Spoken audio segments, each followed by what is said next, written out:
saw this man on a poster that says U.S. Uncle Sam, and he was pointing to the women saying, "We need you."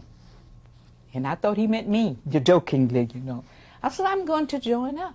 I went to the post office the very next day and went in to the recruiting office. There, the sergeant told me they didn't know anything about women in the Army and hadn't heard anything about it. But he would ask the lieutenant. The lieutenant came out, and he wanted to know where I got my information. And, of course, I told him from Dr. Bethune. He had never heard of Dr. Bethune, of course. And I said, "But I know it. I have seen the papers. In Congress, I have seen those papers. So you have to give me the application." She told me to come and ask for them. And he said to me, "If you don't leave, you are creating a disturbance. I will have you arrested for disorderly conduct. So get out of here." How I got him to sign for me was I put the $sign. I said, "You know how much money they're paying people just to go to school, Dad? You know, that means that you wouldn't have to give me an allowance every month. Maybe I could help out paying the electric bill or something." And that worked.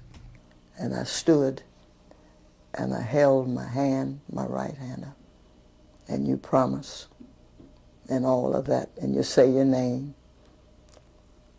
And I thought to myself, is this really what I want to do? Here we were, not knowing, in these high heel shoes with the back out, trying to tiptoe through the snow.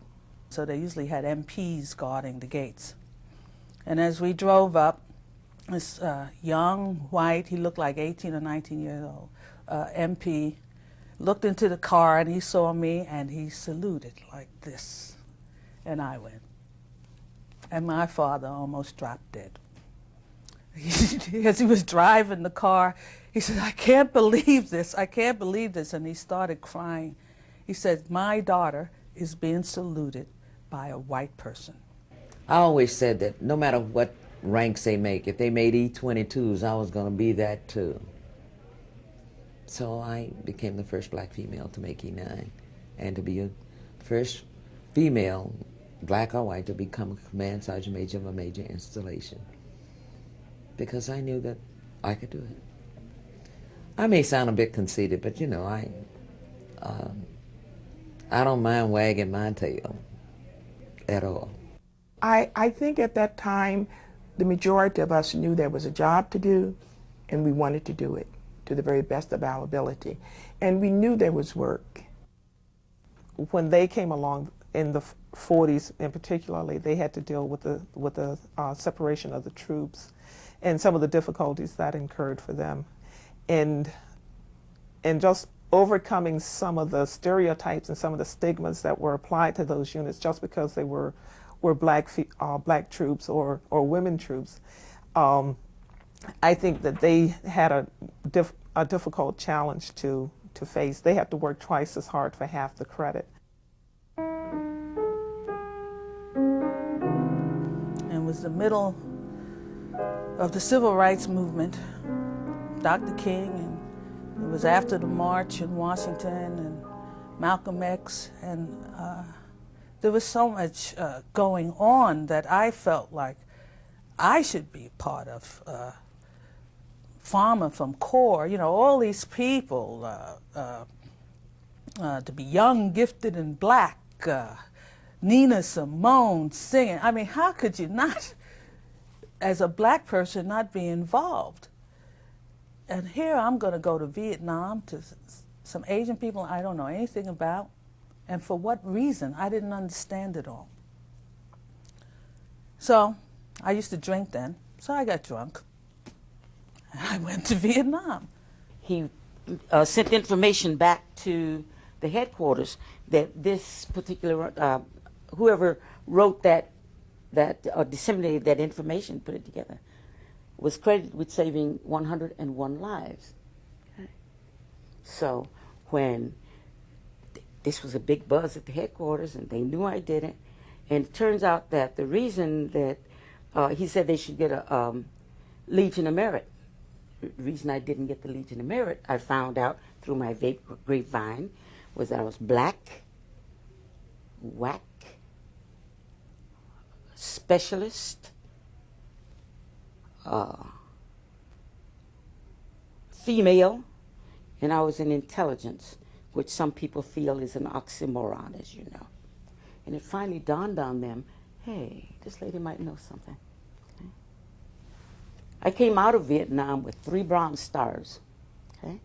I have 10 campaign stars for the Vietnam ribbon.